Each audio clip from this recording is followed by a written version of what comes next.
pastora, después de llevar a mi hijo, vamos ahí a esa casa del pastor. Y cuando fuimos, la casa estaba llena de visitas. Santo Dios.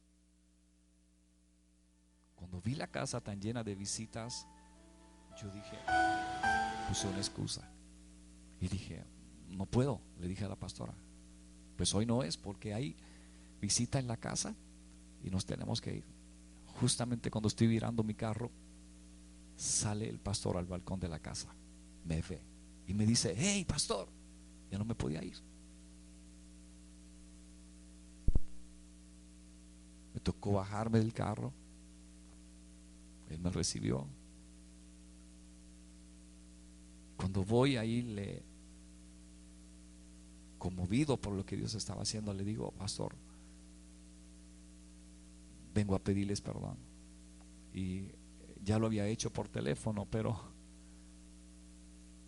Dios me dijo, no sirve por teléfono. Y le dije, ¿dónde está la pastora?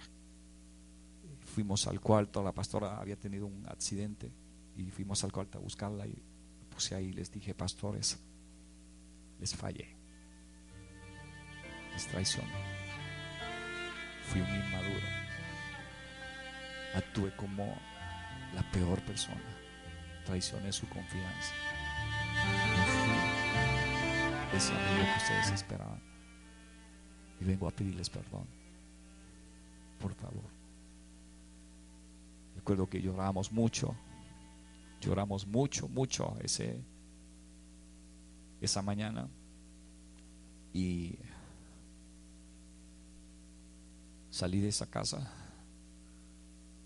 y me grabé en mi corazón que por primera vez en mi vida alguien se había atrevido a confrontarme. Alguien vino a la iglesia ese día y no le importó si lo invitábamos a predicar otra vez o no. Vino guiado por el Espíritu Santo, vino guiada por el Espíritu Santo y me confrontó con la palabra. No sé qué pasó con la música. Y entonces Dios me tocó tan fuerte el corazón que cuando pasó eso en mi vida, yo dije, oh.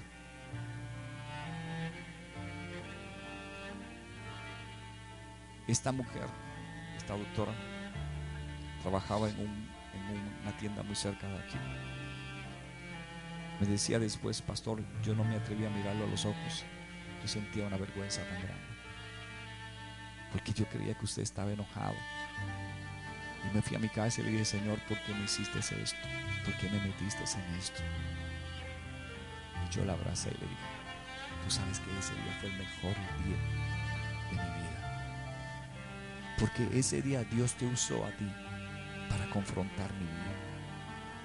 Aparte de que yo sabía que estaba mal con Dios, Dios te mostró lo que eres para Él, que vales para Él. Entonces, eso es un amigo para mí. Ese es el que te ve haciendo algo incorrecto y sin lastimarte, sin ofenderte, te dice, eso que estás haciendo no está bien. Ahora, la pregunta es, ¿cuántos se atreven a hacer eso? ¿Por qué no los amigos no hacen eso? Porque no son amigos. Un amigo verdadero está dispuesto a que tú lo abandones, a que le des la espalda por haberte dicho una verdad que a largo plazo salvará tu vida. Un amigo verdadero para nosotros y para el mundo hoy es aquel que sale, que janguea con nosotros, que nos apoya en lo malo que estamos haciendo, que nos ayuda a hacer lo malo. Mire, usted quizá le falte $1 para comprar un paquete de arroz, pero créame que si necesitara $1 para un vicio, aparecería así. Alguien se lo va a dar así corriendo. Y entonces nosotros indicamos, decimos, ese es un amigo. Yo a los adictos que están en las luces no le doy dinero. ¿Por qué? Porque hace muchos años yo vengo bregando con ellos. Hace 20 años yo conozco eso. Cada peseta que le da la persona les está financiando la muerte a esa persona. Tú no sabrás cuándo ese veneno que se están metiendo será el último que se metan, y los encontrarán con la boca abierta en una esquina. ¿Y sabes quién? Cada peseta que le da a una persona le está financiando la muerte. Y la gente cree que eso es amor y misericordia. No, pastor, porque la Biblia dice que hay que darle al pobre. Ese no es un pobre, es una persona a la que tú le estás financiando un vicio y le estás haciendo daño. Entonces tú dices, pero entonces es que no tienen que comer. Sí tienen para comer. Tú no te imaginas cuánto recogen en una luz diario una de esas personas. 200, 300, 400 dólares. Y tú abres, sé que estás abriendo los ojos así, pero así es. 300 y 400 dólares, una sola persona. Suma eso en 10 personas en cada luz. Y tú dices, eso no es verdad, pastor. Yo tengo familia ahí. La pastora tiene familia. Nuestra primera iglesia fue levantada en un churi. Nuestra población primera con la que trabajamos eran adictos. Ellos nos enseñaron y nos entrenaron. El momento en el que teníamos que hablar, yo fui a los churin a verlos inyectándose. Les pedí que por favor me dejaran ver la cosa más dolorosa que tú puedes ver los botones de sangre salir cuando se estaban inyectando, porque quería conocerlo todo. Los vi en el piso tendidos. Cuando en el idioma de ese tiempo le decían que tenían el mono trepado, era cuando no tenían la dosis y le dolía, tú no los podías ni tocar. Y yo les preguntaba, ¿cuánto ustedes utilizan al día? 200 pesos, pastor. Y si cogemos 300 y 400, 500, lo que sea, todo, una sola persona hace eso. ¿Es un buen amigo el que le financia un vicio a una persona? Lo está matando. ¿Es un buen amigo aquel que, viendo que estás haciendo algo incorrecto, te está diciendo y te está apoyando a que lo hagas? Porque quizás esa persona está haciendo lo mismo que tú y que yo.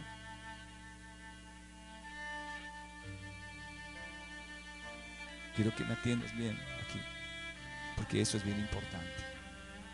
¿Por qué estoy diciéndoles esto? Porque ese es un tiempo en el que tenemos que tomar grandes decisiones. Y nuestras decisiones tienen que ser grandes y se van a llamar grandes, porque una mala decisión te puede costar la vida. Un día Dios llamó a un hombre llamado Abraham. Aunque voy a estar centrado hoy en el capítulo 13 de Génesis, quiero darles una historia breve de dónde empezó todo. Abraham era una persona común y corriente que vivía con su papá, con su mamá, con su familia. Y un día Dios lo llamó y le dijo: Abraham, sal de tu tierra, de tu parentela. Y le dijo a un lugar donde tenía que ir. Y eso indicaba que Abraham tenía que dejar su papá, su mamá, toda su familia, irse a un lugar que no conocía, a una casa que no sabía si existía, y a una tierra que jamás había visto, a costumbres que jamás conocía, que no había estudiado. Y ahora Dios lo estaba poniendo en un papel muy difícil, porque la primera cosa que Dios le dice a Abraham en este llamado está ligada a sus sentimientos. Y una de las cosas más fuertes que tienen los seres humanos, ¿sabes qué son? Los sentimientos. Nosotros podríamos no ser objetivos muchas veces cuando somos totalmente dirigidos por nuestros sentimientos. ¿Cómo sucede esto?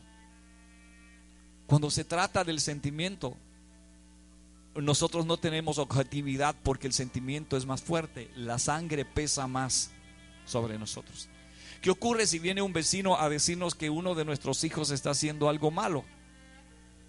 Nosotros lo vamos a escuchar, pero siempre la sangre va a ir, el sentimiento a defender ¿a quién? ¿Por qué estamos ligados a eso? O sea, no se sorprenda porque diga lo estoy haciendo mal. Es que eso es lo que naturalmente sucede. El sentimiento nos lleva allá, nos arrastra, porque pesa más la sangre. Puede ser que lo que estés haciendo nuestro hijo esté mal, pero para ser objetivos, lo primero que tenemos que hacer es desligarnos del sentimiento. Y eso es muy difícil, porque entonces tienes que mirar a tu hijo como a un cualquiera. Y eso significa divorciarte totalmente de ese cordón umbilical que nos ha unido y apartar la familiaridad para ver objetivamente el asunto. ¿Nos cuesta eso o no? Eso nos cuesta muchísimo, porque no podemos ser objetivos, y al no ser objetivos, oiga lo que sucede: nos convertimos en injustos. Un juicio no es malo, porque un juicio no persigue condenar. El juicio es para buscar la verdad, y hacer justicia significa aplicar la verdad. Muchas veces la gente cree que un juicio es malo. No, el juicio no es malo. Los juicios se hacen para buscar la verdad. Pero ¿qué pasa cuando no somos objetivos? Entonces nos convertimos en personas injustas. ¿Por qué? Porque inclinamos la balanza solo para un lado. Y cuando inclinamos la balanza solo para un lado, lo que ocurre es que entramos a hacer injusticia con las personas y nos convertimos en injustos. ¿Cuántas personas han pasado por nuestras manos que han tenido que pagar ese precio porque nosotros no hemos sido objetivos? Objetivos al mirar sin ningún tipo de familiaridad, eso, pero el sentimiento nos arrastra. No sé si me están entendiendo. Y esta es la verdad. Entonces, ¿qué pasa? Que ese fue el primer punto que Dios le tocó a Abraham. Dios no podía llamar a alguien que se iba a llamar el padre de la fe y que le iba a entregar la responsabilidad tan grande que le iba a entregar a Abraham, si Abraham, sus sentimientos le iban a guiar. Entonces lo primero que Dios hizo fue desligarlo de lo más que uno ama. ¿Qué es lo más que uno ama después de Dios? La familia. Pero no se puede amar más la familia que a Dios. O sea, Dios es tan celoso con lo que Él es, que el primer lugar tiene que ser Dios, el segundo lugar tiene que ser Dios, el tercer lugar tiene que ser Dios, y nuestra vida tiene que estar centrada en Dios, porque la Biblia dice: buscar el reino de Dios y su justicia, y todo lo demás será añadido. Dios los desliga de su papá, de su mamá. Creo que usted solamente lo ve y usted dice: pero tiene que imaginárselo. Estás un día en tu casa, tranquilo con tu papá, en tu cómodo, y se aparece Dios a hacerte un llamado y te dice: sal de aquí y deja a tu papá y a tu mamá, tu camita, tu cuartito, tu comidita, tu familia, y vete a un lugar que no conoces. No tienes casa, no tienes familia, no sabes para dónde va, y el Señor ya te sacó los pasajes y todo sin contar contigo. Ya te hizo reservaciones en el nuevo hotel que no tiene ninguna estrella. Es una tierra donde vas a caminar y no sabes, no conoces a nadie, y Dios se encargó de hacerte la reservación, sacarte los pasajes, y no contó contigo. No te dijo nada. Pero para llevarte ahí y convertirte en lo que Dios quiere convertirte, Dios te tiene que cortar el cordón umbilical, porque eso es lo que nos liga. Entonces Dios hizo eso. Le dice a Abraham: sale de tu tierra, de tu país, se va. Pero Abraham no obedeció a Dios totalmente. Abraham obedeció a Dios parcialmente. Y yo quiero que veas una parte de esta historia que jamás a lo mejor tú has visto. Cuando Dios le dijo: deja tu tierra y tu parentela, Dios se refirió a todo. ¿Qué es una parentela? Es todo lo que tenga que ver con familia. Pero Abraham tenía un sobrino que se llamaba Lot, y se le ocurrió llevárselo. Se llevó a Lot. Y cuando se llevó a Lot, que significa el de rostro cubierto, Lot significa de rostro cubierto. Ahora vea a una persona que tiene el rostro cubierto, que tiene un antifaz, y te vas a dar cuenta que es una persona que esconde algo. Una persona que se tapa la cara es porque esconde su rostro para que nadie le conozca cuando está haciendo una fechoría. ¿Cómo es que hacen los asaltos? Se cubren la cara para que nadie los identifique. Entonces, Lot significa de rostro cubierto. Es una persona que escondía lo que realmente tenía. Y a Abraham se le ocurrió, desobedeciendo a Dios, llevarse a su sobrino Lot con él. Lo que quiero es que vea es que es desde el tiempo en el que se lo llevó. Dios le habla esa vez, y cuando decide llevarse a Lot, Dios jamás le volvió a hablar a Abraham. No hubo una sola manifestación de Dios en la vida de Abraham hasta que salió de Lot. Dios no se le apareció, no le volvió a hablar, y se lleva a Lot porque está ligado a su sentimiento. Diga conmigo, cuidado con eso,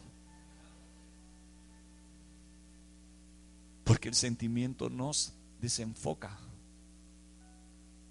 no nos deja ser objetivos en el cumplimiento de la palabra de Dios.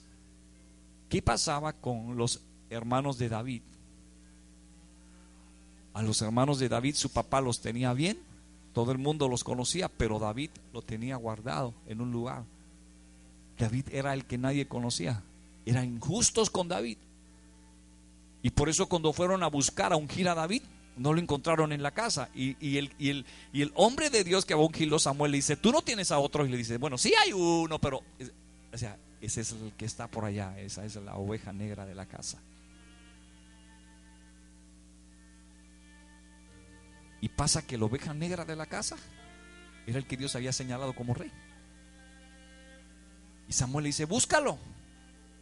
Y cuando lo buscan, el Señor le dice: este es. Tú te equivocaste, miraste los demás que eran fuertes, que eran buenos soldados, pero este chiquitín, este tiene el corazón mío. Este es, derrama el aceite sobre él. ¿Fue injusto su papá? Fue injusto su papá con David, porque David lo tenían en el anonimato. A David lo despreciaban sus hermanos. A José sus hermanos lo vendieron porque no lo querían, porque su papá un día le dijo a José: José, ven acá, mi hijito. Le hizo una túnica de colores y se la puso, y los hermanos lo odiaron con el corazón. Lo vendieron. Mira el corazón de José. Cuando los hermanos tuvieron hambre, ¿quién los alimentó? José. Los llamó a un cuarto, y José pudo vengarse. Era el segundo en mando en Egipto, era José, el que vendieron. Y cuando se enteró de que su papá estaba vivo y que su hermano, el que le había salvado la vida, estaba vivo, mandó bestias llenas de alimento a su papá, y trajo a todos sus hermanos y a toda su familia a Egipto, y les preparó y le hizo una reunión. Y dice que lloró José. Entonces José se identificó y les dijo: yo soy José, pero tranquilos, yo no tengo rencor contra ustedes. Yo olvidé que ustedes me vendieron. Yo olvidé que por culpa de ustedes pasé esclavitud, estuve en una cárcel. Y José, el despreciado, fue el que se llevó a su papá y a su familia para Egipto y los puso a tener abundancia, les dio buena casa, buena comida, buen alimento. ¿Qué hizo eso? La injusticia muchas veces no está y no impera solamente allá, a veces está en nuestra casa. Cuando Abraham se fue y se lleva a Lot, él jamás imaginó lo que iba a pasar. Por eso la gente no sabe, cuando toman una decisión, las consecuencias que van a venir. Uno dice: bueno, Dios me dijo esto, pero ¿qué tal, Señor? Sí. Y Abraham dijo: bueno, sí, Dios me dijo, a mi papá y a mi mamá. Y se hizo el que como Dios. Dijo: me voy a llevar a Lot. Se llevó a Lot y empezaron los problemas con Lot. Se fueron a una tierra. Mire lo que dice el capítulo 13 de Génesis.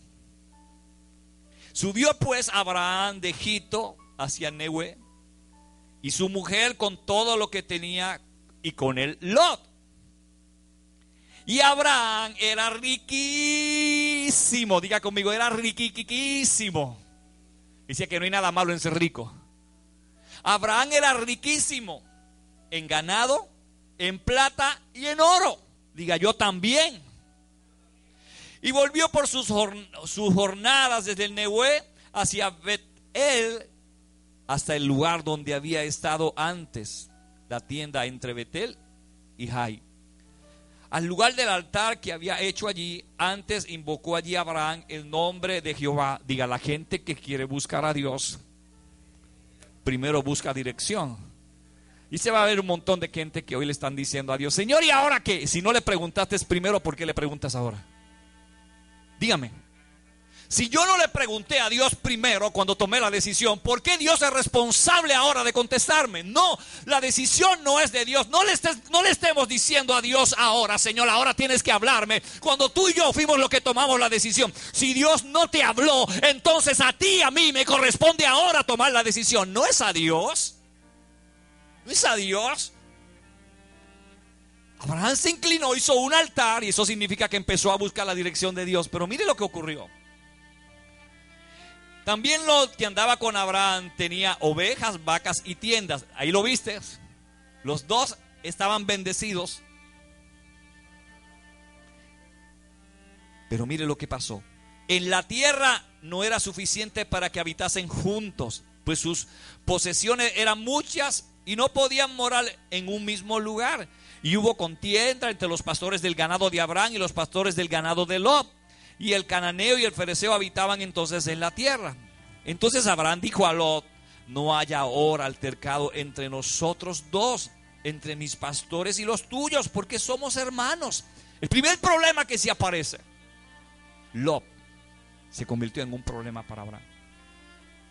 Usted se imagina que dos, el tío y el sobrino, no podían pastorear juntos los animales en una tierra tan grande, porque los pastores de Lot, que eran tan carnales como él, no podían estar con los pastores de Abraham, que tenían otra mentalidad. ¿Cuál era la mentalidad de Abraham? De compañerismo, de compartir. Pero la mentalidad de Lot siempre fue tener más. El primer problema es que crea una división. Diga, división.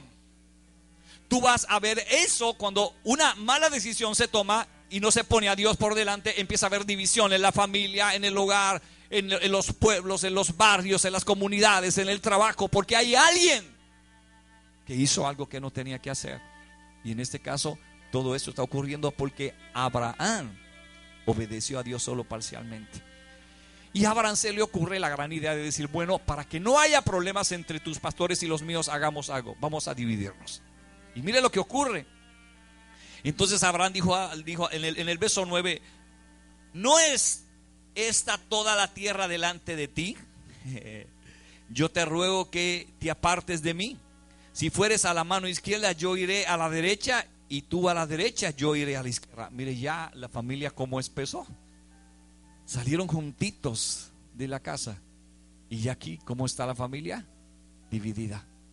Dígame, ¿ese cuadro no lo está viendo usted hoy? Familias divididas.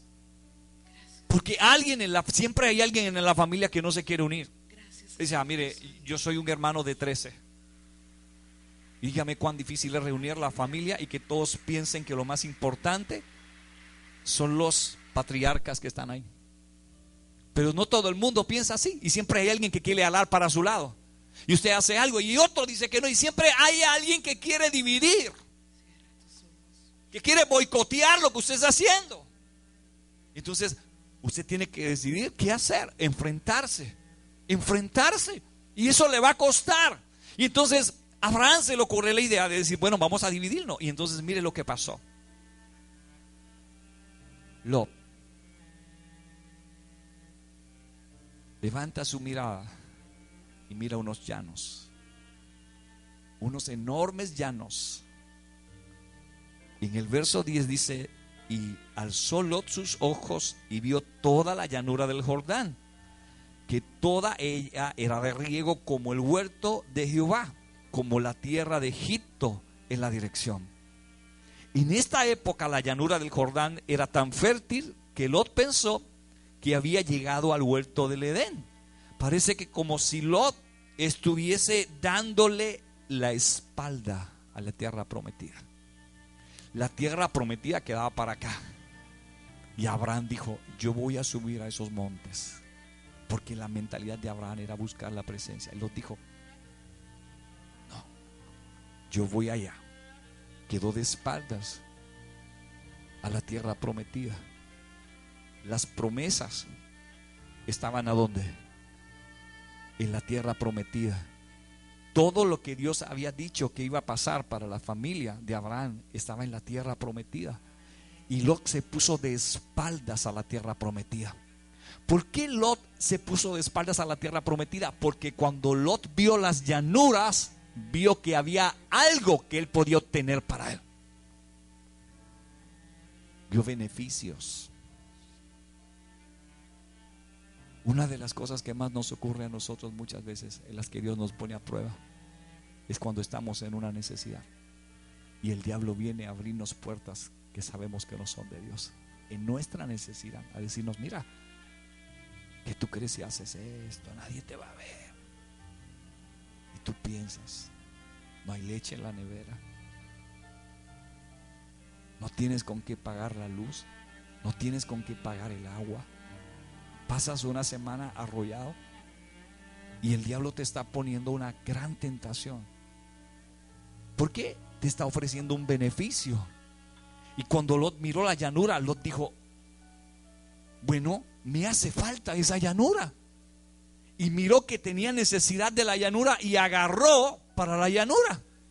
Entonces, lo primero que Lot hizo, el primer paso fue poner su mente. Miró la llanura y la deseó. ¿Por dónde entra el pecado? Por los ojos. Primero la miró de lejos, miró la llanura. Mientras Abraham va camino a la tierra prometida, hizo altares, buscó la dirección de Dios, y Dios le dijo: bueno, fallaste, pero cuando uno falla y se humilla, ¿qué hace Dios? El que se humilla será exaltado. Y Abraham dijo: bueno, posiblemente a lo mejor fallé, pero dice que hizo un altar, mientras Lot no hacía altares. Mire esto. ¿A quién se llevó Lot? ¿Con quién te juntas? ¿Quiénes son tus amigos? ¿A quién te aliaste? ¿Con quién tienes alianzas? Dios está hablándonos en esta mañana.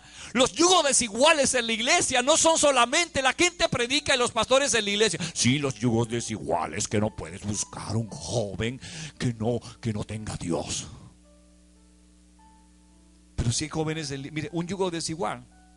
En la iglesia pueden haber dos jóvenes llenos de Dios y creer que por eso están indicados para casarse. No, eso no es.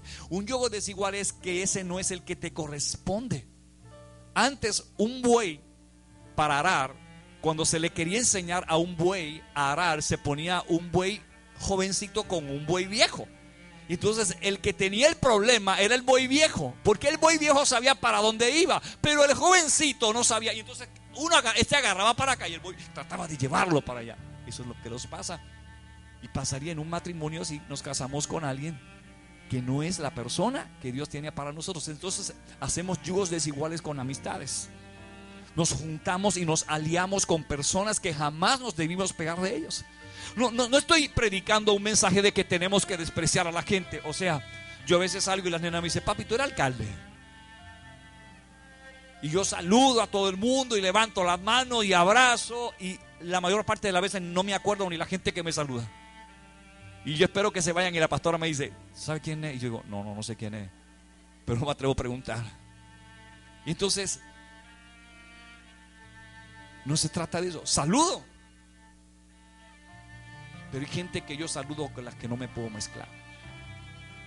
No me puedo aliar con esas personas. ¿Por qué?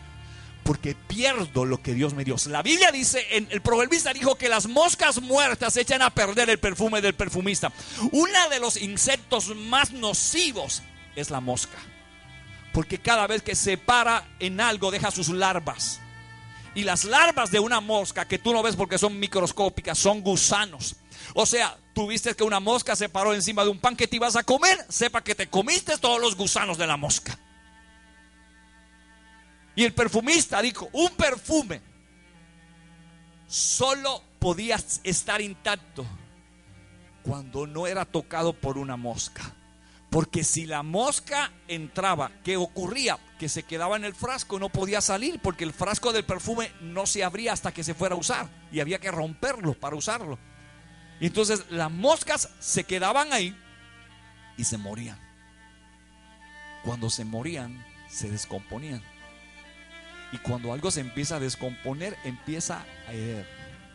Entonces, ¿no te has dado cuenta que hay gente que antes tenían la unción y olían a la presencia de Dios y ahora hieden? ¿No te das cuenta que hay gente que antes tenía la fragancia del Espíritu Santo de Dios y ahora te les acerca y no le ves nada? No tienen unción, no tienen presencia, no tienen gloria de Dios. ¿Por qué? Porque dejaron que las moscas se murieran. La unción se fue porque se juntaron y se ligaron con gente que no se tenían que ligar. Y por eso lo admira y dice, le da la espalda. ¿Cuánta gente Dios les ha hablado de la tierra prometida y Dios les dijo, te voy a bendecir? Pero un día miraron la llanura y las vieron tan lindas que se olvidaron de las promesas de Dios. Abraham igual podía ir a esas llanuras, pero Abraham estaba marcado. ¿Se acuerda que les enseñé cuando estábamos en el campamento, que me junté con ustedes aquella noche y les dije por qué Jesús había permanecido ante la tentación? Porque le habían dado una palabra. Y por eso cuando el diablo le dijo a Jesús en el ayuno, dile a estas piedras, si tú eres el Hijo de Dios, le vino con esa pregunta como para ponerle una duda de quién era él. Y como Jesús tenía claro quién era él, se acordó que cuando lo estaban bautizando, escuchó una voz del cielo que le había dicho, este es mi Hijo amado, en el cual tengo complacencia. ¿Y de qué se acordó Jesús? Cuando el diablo le viene a tentar y le dice, si tú eres el Hijo de Dios, él dijo, yo soy el Hijo de Dios, yo tengo identidad. Y le dijo, no solo de pan vivirá el hombre. Y le dijo, sino de toda palabra que sale de la boca de Dios. ¿Qué significa eso? Que el Señor le estaba diciendo, lo que me mantiene de pie no es esa piedra, la palabra que yo tengo es la que me mantiene de pie, es una palabra. Lo que te va a llevar a la tierra prometida es guardar la palabra, no es tenerla, diga, es guardarla. ¿Cuánta gente tiene mucha palabra, pero hoy no están? Guardarla. Y Abraham guardó la palabra y agarró para el monte y lo obtenía la misma palabra, pero no estaba en el plan de Dios. Y solo porque era un familiar de Abraham, Dios un día lo llamó justo, pero no porque era justo, sino por causa de Abraham. Y entonces Dios ve que Abraham sale para el monte, a la tierra prometida, y Lot se pone de espalda. Mira la llanura y ve beneficios para él. Yo quiero detenerme un momento, porque esa es una de las cosas que en este tiempo el diablo está haciendo con la gente. Lo hizo antes, lo va a volver a hacer ahora. Te va a ofrecer beneficios y siempre te ofrece lo que te gusta. El problema es que lo que a ti te gusta no es lo que a Dios le agrada. ¿Usted no se ha fijado que somos injustos cuando compramos algo para la casa porque solo le gusta a uno y los demás? Cuando yo voy a comprar algo en la casa, hay 4 detrás de mí que dicen, papi, no me gusta. Si voy a coger algo, cuando salgo, o cogemos para todos, porque no me gustan todo lo que le gusta a las nenas. A las nenas le gusta mucho el chocolate, a mí no me gusta mucho el chocolate. Ellos pueden comerse una Nutella, yo no me gusta la Nutella. Entonces el diablo siempre te va a ofrecer lo que tú deseas, no lo que necesitas. Lot no necesitaba las tierras. Mire que Abraham le dijo, hay tierras, hay demasiado tierras. Esa fue una de las preguntas que Abraham le dijo. Mire la pregunta, ¿no está toda la tierra delante de ti? O sea, hay tierras de más, pero él se puso de espaldas a la tierra prometida. Cuando la gente se pone de espaldas a la tierra prometida, le dio la espalda a las promesas. Entonces vas a ver lo que ocurre aquí. No sé si quisiera terminar esto hoy, porque quiero plasmarlo en tu corazón totalmente. Lot, lo primero que hace es que sus ojos los plantó justamente a la llanura. ¿Por qué? Todo entra por los ojos. Dígame si el enemigo no sabe eso. Él sabe. Él lo sabe, que todo entra por ¿dónde? Un hombre cristiano en la iglesia está bien hasta que ve un montón de curvas y el cuello se pone como la carretera de Florida a Utuado. Pero un hombre cristiano de Dios, esas curvas no lo mueven. no los mueve. ¿Por qué? Porque Él sabe que lo que tiene en la casa es para siempre. Eso es una aventura, es un momento. Pero lo que Dios te dio es lo que tú necesitas. Esas curvas te van a llevar al pecado. Esas curvas te van a hacer adulterar o fornicar. Pero voy a decirte algo: en tu casa tienes lo que te va a llevar a la tierra prometida. Por eso los ojos. Dígale a su amada que está al lado: mi amor, yo sé que tú eres mi tierra prometida. Y usted dígale: cuidado con las curvas. Dile así, dígale: cuidado con las curvas.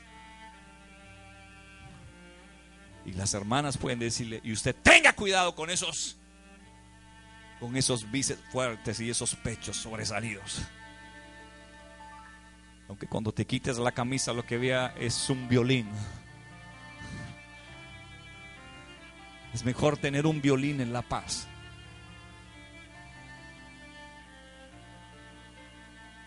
que tener un montón de curvas en el pecado. Y Lot miró la llanura. Por eso hay gente que cuando Dios les da una palabra, inmediatamente que Dios te da una palabra, después viene un momento para probar si la guardaste.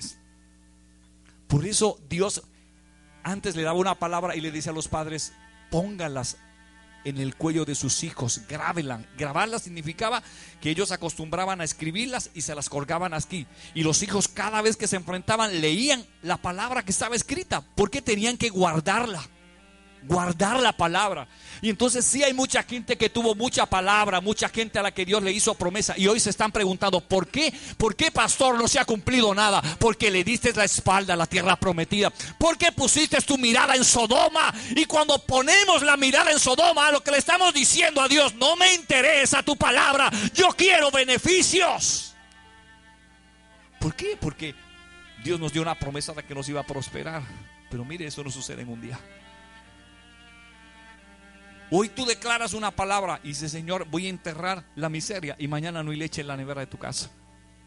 Y ahora si no aparece nadie que te lleve leche, y que por eso el diablo te va a estar diciendo: viste que Dios te está procesándote. Dios te está procesando. Dios te está procesando. Y si ahí, en ese momento, estás claudicando de tu fe, no le has mostrado nada a Dios.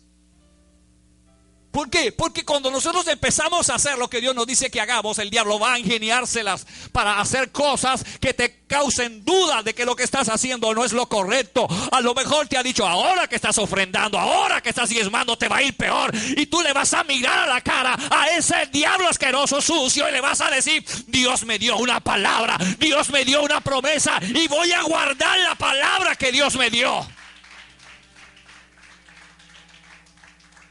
La bendición de Jehová es la que enriquece, dice la Biblia. Óigame esto: y no añade tristeza con ella. ¿Por qué este verso es importante?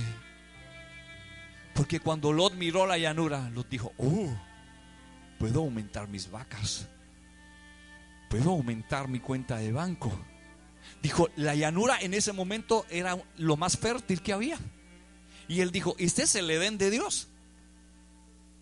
Cosas que se ven, que brillan como oro, pero no son oro. Engaño. Vea, la primera cosa que aparece cuando él mira y el pecado entra por los ojos es una palabra: el engaño. ¿Por qué Satanás tiene que engañarnos? Porque él es padre de toda mentira. Dios te dice la verdad. El Señor te dice: ¿quieres seguirme? Y el Señor te dice: te va a ser fácil. No, el Señor dice: si me quieres seguir, toma una cruz. El diablo no te dice eso. El diablo te dice: ven, yo te voy a prosperar, te voy a dar carro, te voy a dar esto, te voy a dar lo otro. Vas a tener mujeres, muchas mujeres, que después te van a llevar al infierno. Voy a prosperar, te dice todo eso. Y tú dices: wow, se ve bien. En este tiempo, eso, en un tiempo de necesidad, que alguien te diga: Mira las llanuras. Toma la decisión. Y los dijo, la llanura. Él pensó y dijo, le comí los dulces a mi tío. Se los comí. Porque cogí la mejor tierra. Había la mentalidad. Beneficiarse. Él quería un beneficio. Por un beneficio perdiste las promesas. Por un beneficio. Alguien miente solo por obtener una ayuda que después se convirtió en la peor maldición. Por eso les dije ahorita que un verdadero amigo te enfrenta, te confronta y te dice, si sigues en eso conmigo no cuentes, yo no te voy a acompañar en eso. Pero quienes te acompañan en eso, mírame aquí, no son tus amigos, no lo son. Quienes te dicen que hagas algo en contra de lo que te enseñaron tus padres no pueden ser tus amigos, porque te están diciendo que los deshonres a ellos. Cualquiera que me diga a mí que deshonre a mi mamá no es mi amigo. Cualquiera que me diga que deshonre a mi papá en algo que yo haga no es mi amigo. Cualquiera que haga un plan para decirme, hey, mira, tu papá y tu mamá viven lejos, ahora cuando empiecen las clases te puedo recoger en la escuela y dar una vueltita. Y siempre se aparecen unos amiguitos que te dicen, yo tengo el carro.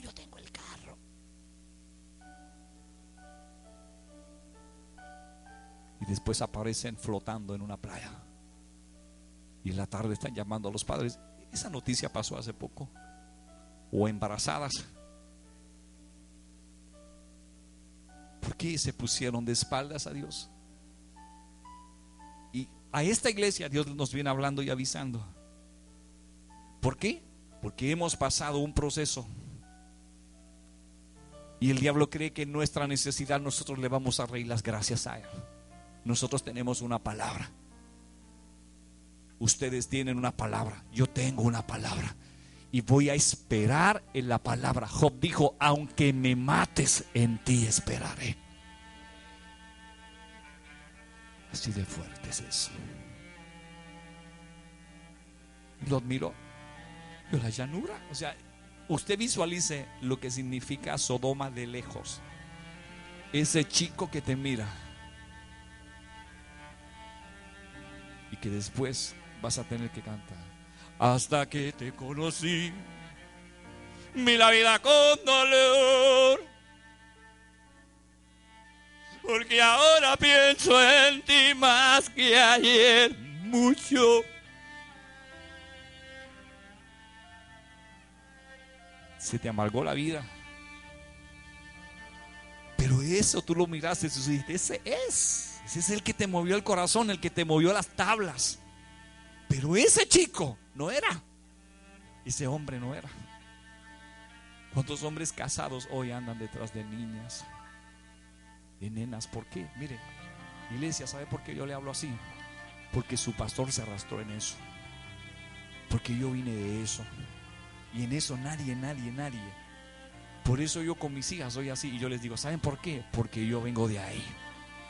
Y cuando yo veo a alguien que viene, yo le digo, ya hace rato que yo fui ahí, papá. Y me da vergüenza hablar de eso, pero les tengo que decir esto. Pero es lo que hacen. Usan palabras. Una cosa que le llaman en mi país labia. Diga labia. Y cuando usted se viene a dar cuenta, está como joven que se toma un Maví a las 12 del día.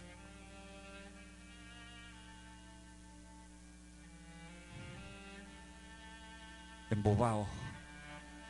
Cuando te vienes a dar cuenta, eres preso de alguien que lo único que quería era acostarse contigo.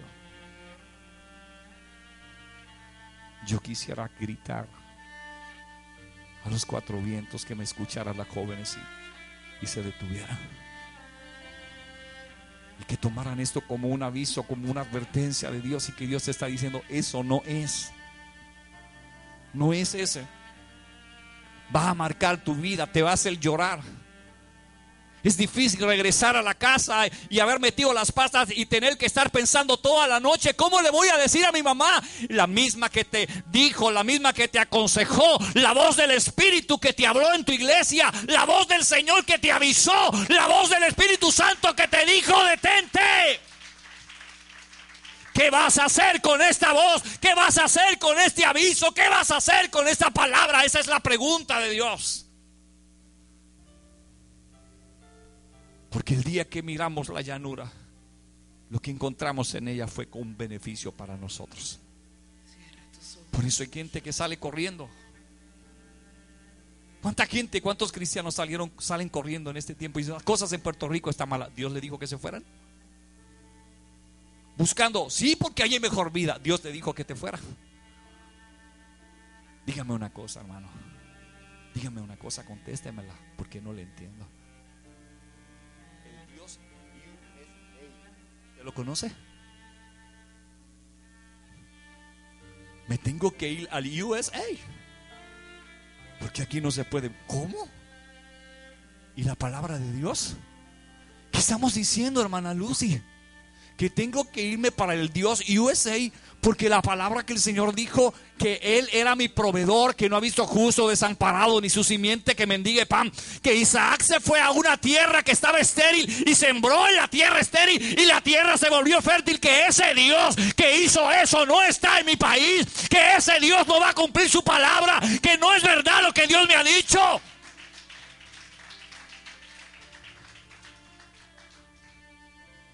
No, si Dios ha hecho todo lo contrario.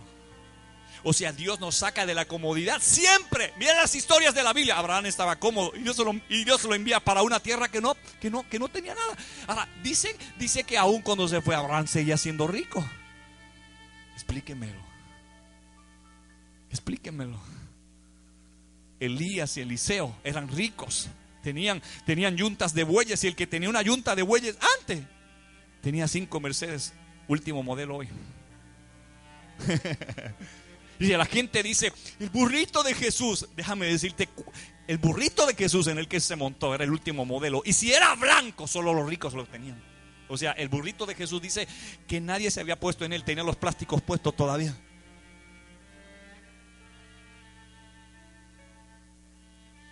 Que la humildad no tiene nada que ver con eso. La humildad no tiene nada que ver con lo que tenemos. Hay pobres que son más orgullosos que los ricos. Usted lo puede tener todo y ser la persona más sencilla del mundo. Usted puede andar en un Rolls Royce si quiere por ahí en la calle y ser la persona más humilde, y un pobre andando en una calcacha. Uno mira para el lado y uno dice: ¿pero qué le pasa a este? Y usted los conoce. Usted dice: pero si lo conozco, ¿qué le pasa? No miran el cuello. Y eso que es en la calcacha. Si caminaran en algo mejor, no te saludarían. Miren, a veces ni se acuerdan de ti. Yo he saludado a gente y yo digo: lo conozco. Este era un pati amarillo de mi barrio. Así nos decían a nosotros, pati amarillos. En la escuela nos decían pati amarillos porque no había carreteras, y nosotros llegábamos a la escuela con los zapatos sucios, color barro, y nos decían los pati amarillos. Y yo sé de dónde son los pati amarillos cuando los veo. No me puedo olvidar de dónde Dios me sacó.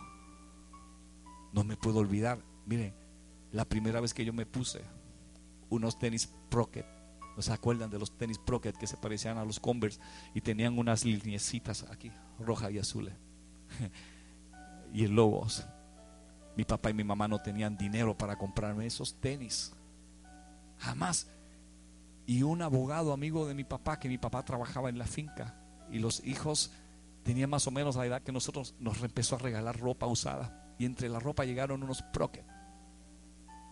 Cuando yo les puse el pie, los dedos me quedaban así agorruñados, sí. Pero a nadie más les servían, y me dijeron: ¿te sirven? Y yo digo: sí, me quedan bien. Tenían todos los dedos así. Yo quería ir al otro día con mis Procket a la escuela. Eran blancos, estaban nítidos. Para mí eran nuevos. Fue la primera vez en la que me puso. Hasta que se rompieron esos Procket, mis dedos proclamaron libertad.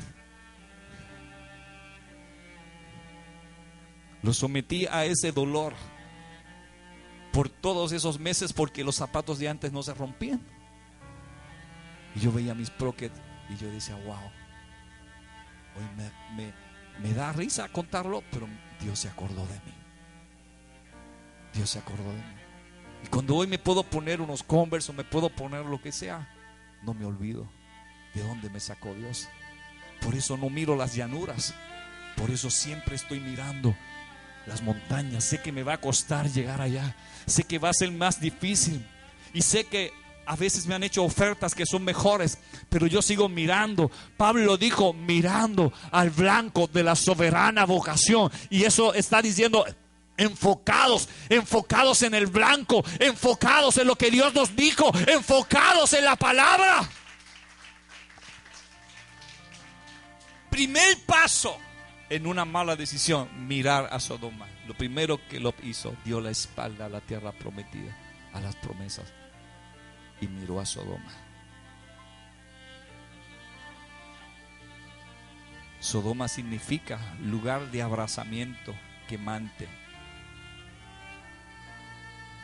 viña fortificada. ¿A dónde miró? Miró al pecado. De lejos, pero lo miró. Entonces uno dice a veces, ¿cómo empieza todo? Hermano, todo empieza por la vista. Y uno no se cae de la noche a la mañana. Créame que la vida espiritual de una persona no mengua de un día para otro. Uno empieza con cositas, mirando. Hoy miraste unas curvitas. ¿Para qué el Señor reprenda si ya miraste? ¿Para qué estás reprendiendo al diablo? Señor, reprenda al diablo. ¿Pero para qué lo vas a reprender?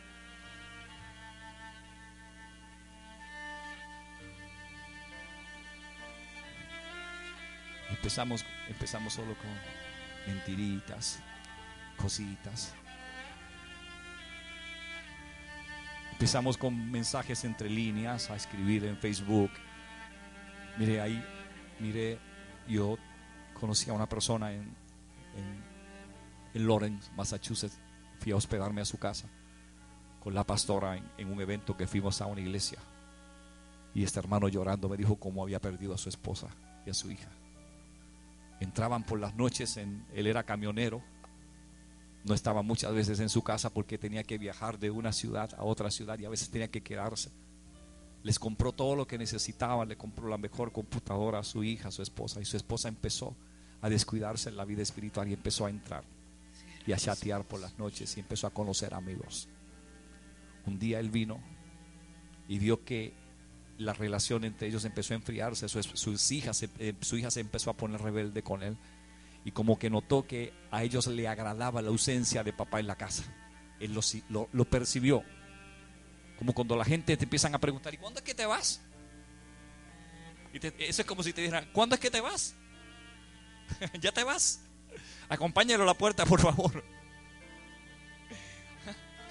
Imagínese que yo vaya a su casa y usted me diga, ¿cuándo es que usted se va, pastor? Y yo, para arrancar y levantarme. Usted me está botando, acabando de llegar. Y empezaron como a decirle eso, y él percibió que algo no estaba bien. Un día él dice que entró a la computadora y empezó a ver la pornografía en la que su esposa se había metido con este hombre. Su hija, por otro lado, su mamá y su hija se volvieron aliadas del pecado, empezaron a cubrirse la una a la otra con su papá. Mire lo que pasó. Eso es Sodoma. Su mamá comenzó a tener relaciones a través de la computadora con este hombre, y su hija empezó a hacer lo mismo.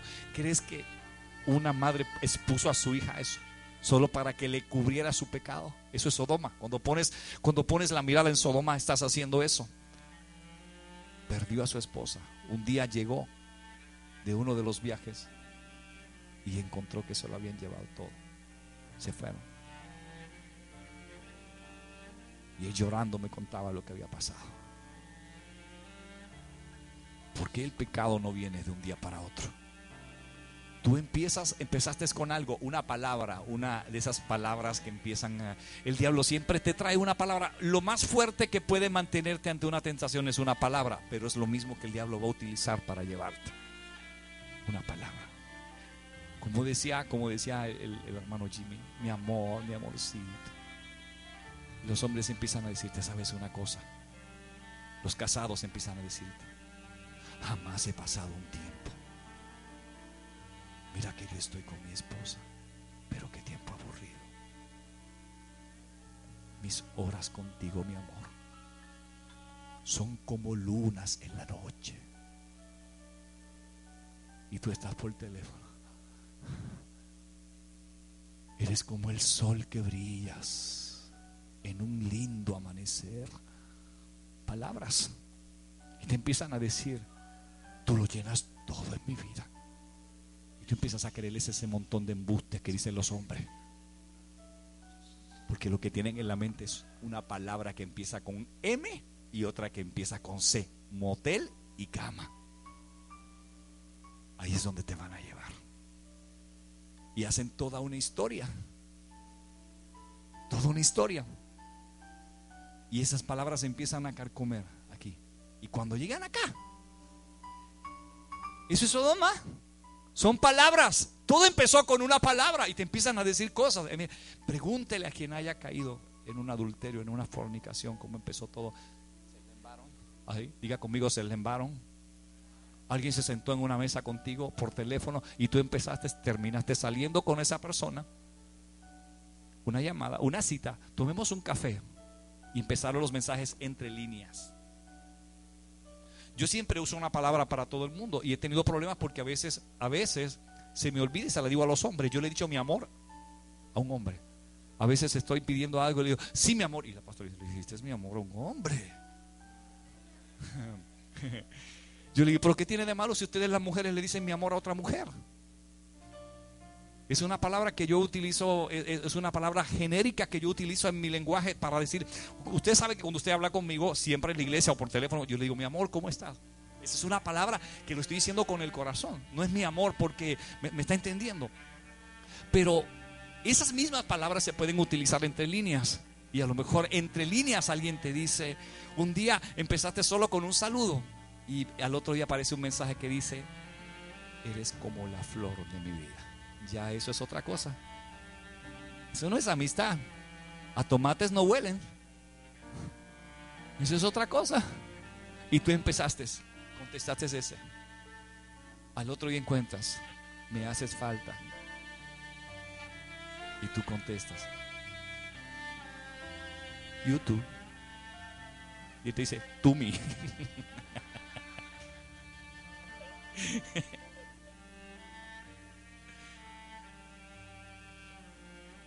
Usted se ríe, pero así empieza todo. Cuando vienen a ver, ¿dónde nos vemos? Quisiera conocerte. Envíame una foto. En este mensaje yo les voy a hablar a ustedes aquí a calzón quitado. Hasta jóvenes que se atreven a encerrarse en un baño y sacarse fotos desnudas y enviárselas no digo sin el consentimiento de sus padres, porque sé que ningún padre consentiría en eso. Pero ¿sabes qué van a hacer con esas fotos? Un día las van a publicar. Y cuando tú seas el que salgas en esa portada, en esa página, te habrán hecho el daño para toda la vida. Usted vio lo que pasó hace poco. Porque usted cree que esas palabras y ese amorcito para acá y ese amorcito para allá es verdadero. Es que el amor verdadero no es así. Sodoma es el engaño. La tierra prometida es la promesa. Y yo te estoy diciendo, ve por la promesa. Entonces terminaron en una relación. ¿Y dónde nos vemos? ¿Salieron? Y ahí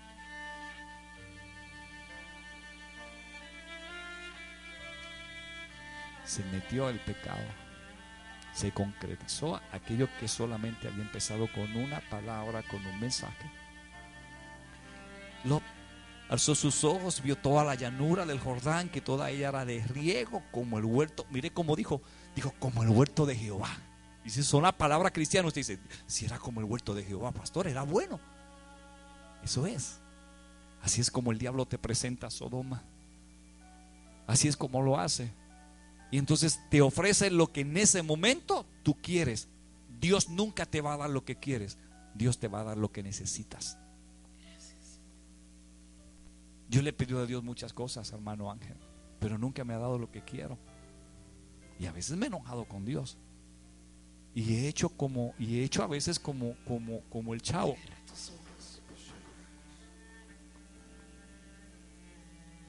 Y después entiendo, yo, wow, Señor, si tú me hubieses dado lo que te pedí, yo estuviese perdido.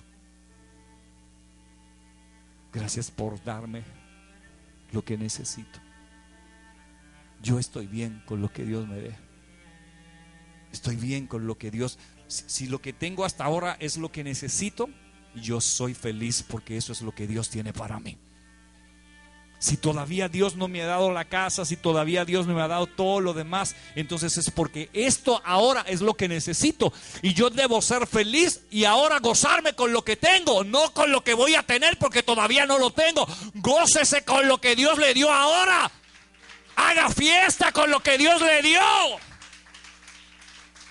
Porque muchos de nosotros estamos diciendo, ay pastor, pero cuando me den voy a hacer fiesta. Haz fiesta ahora. ¿Sabes qué provoca la fiesta de ahora? Que la después va a ser más grande. Si haces fiesta con lo que Dios te dio ahora, de seguro que cuando venga lo demás, tu fiesta será más grande. De seguro que sí. Primero, miramos a Sodoma. Eso no viene, dígale al que está al lado suyo, de casualidad no estás mirando para Sodoma.